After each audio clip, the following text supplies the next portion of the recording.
Can you break down the whole situation in the Middle East in just a few minutes? Check out this clip from Gad Saad, who is a Canadian marketing professor. He's on the Joe Rogan show over here in this clip, and he kind of breaks down what the whole vibe, the whole worldview in the Arab world is regarding the conflict in the land of Israel and throughout the Middle East. Take a look at this clip, but before you do, there is Americava coffee right now is having a special deal, and the link is in the description below, and you get a special discount if you're a listener of mine. You can show your support of Israel in every cup of coffee that you brew. Take a look at this clip. It is an existential affront that the Jewish state exists in the Middle East. So look at all other religious minorities across Arabia. Egypt used to be completely Coptic Christian, 100%, many hundred years ago. Today, there are 10% Copts left. What happened to those Copts? There used to be tons of Christians in Syria. What happened to those Syrians? There used to be tons of Christians in Lebanon. There still are some, about 30, 35%, but Lebanon used to be a majority Christian country. So the goal of Islam, not individual Muslims, right? Again, I don't need to preface by saying there are millions and millions of lovely, kind, peaceful Muslims. Of course there is. But Islam as an ideology, does it tolerate others? Well, we have 1,400 years of history that either says it does or it doesn't, right? We don't have to watch TikTok videos. And nothing could be clearer than what the words of Muhammad were, the prophet of Islam, who said that you need to rid Arabia of Christians, but certainly the Jews. So the existence of the land of Israel is an affront to that. One more point, I'll cede the floor back to you. In Islam, there's a concept called Dar al-Islam and Dar al-Harb. That means the house of Islam and the house of war. Anything that's under the Islamic control is good. Anything that's yet to be under Islamic control is under the house of war. Once a territory is under Islamic control and you lose it, you have to get it back. It is your dominion forever. This is why, for example, Andalusia, which was at one point controlled, which is in current Spain, which was controlled by the Moors, an Islamic conquistador,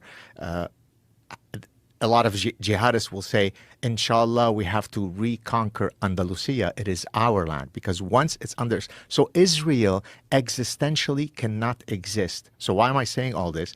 You can't have peace if you have the other side that truly never wants for you to exist.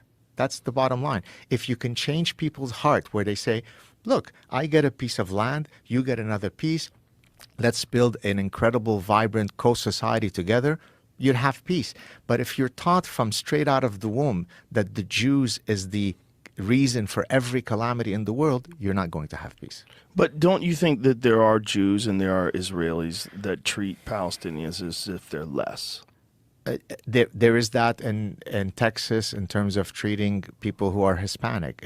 The darkness of the human heart is not monopolized by one group. There are super nasty Jews and there are incredibly lovely and kind Jews. There are super nice Muslims and incredibly brutal Muslims. So there is no monopoly on the darkness of the human heart. So I concede that. Of course, there are Jews that are not very keen on having Palestinian neighbors. But as someone who grew up in the two worlds, right, I'm an Arabic-speaking Jew. I hang around with tons of Muslims. I hang around with tons of Jews.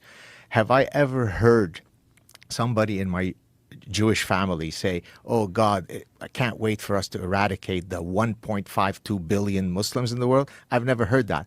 Have I heard incessantly all the time about, inshallah, we'll get rid of the Jews? Every second. You just have to say, hi, Ahmad. The next line is, God damn it, we got to get rid of the Jews. Now, it's become a lot. Is it really that common where you are? It's as common as the heat in Texas. It is definitional. As a matter of fact, I introduced a game, I mean facetiously, but I mean it seriously, 6 Degrees of Jew. So that's a play on 6 degrees of... Kevin Bacon. Exactly. So I give you a calamity in the world, and you've got up to 6 causal steps to blame the Jew. So an Amazonian frog just died in the Amazon. Go.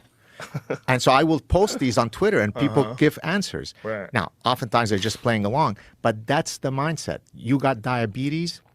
Well, that's because the Jews who are controlling the pharmaceutical industry are not releasing the drug. I'll give you a recent one that I faced. Okay.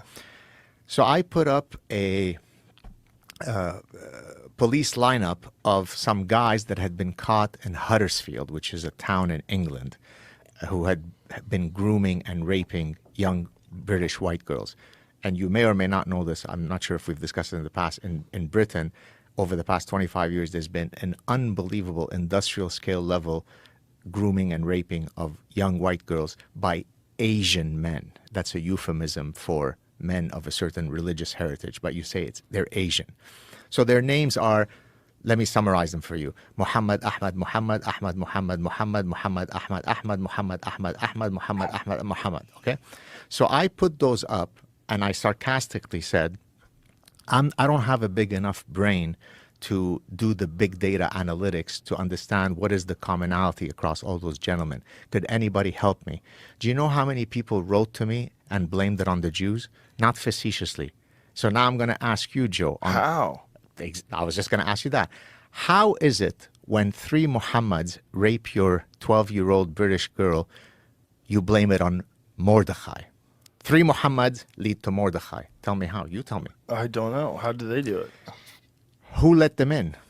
It's the Jewish cabal who controls immigration policy. It's George Soros, the Jew, who controls the open society ideology. I don't think you could really just connect George Soros to Jewish if you look at his policies. He seems anti-Western civilization. I agree, but for the Jew hater, any causal explanation. So one individual who just happens to be Jewish, or they point to some other one. There's one I don't even know who she is. I think Barbara Lerner or something. Somebody will correct us in the comment section, where they show her saying something. Oh, we need to flood, and she happens to be Jewish. But for every Jewish person who is pro open door policy, there's a counter Jewish person. Here's one who is not for open border policies, right? Stephen Miller, who worked in the Trump administration, is Jewish. He's probably the biggest anti-open door immigration. So, but that's the mindset of the Jew hater. Everything is blamed. There's this incredible diabolical feature of the Jew that they're able to at times pretend that they're victims, but really they're diabolical and genocidal. It's grotesque, man. It's weird. It's just weird that it became so out in the open. And it is weird, and it is unfortunate that it became so out in the open. Unfortunately, it has a tremendous amount of historical precedent to stand on. Every generation, in every culture, for every problem in the world, the Jew is ultimately the one that is blamed for it. If you like this content overall, hit that subscribe button over there in the corner. We'd love to stay in touch with you. Take care.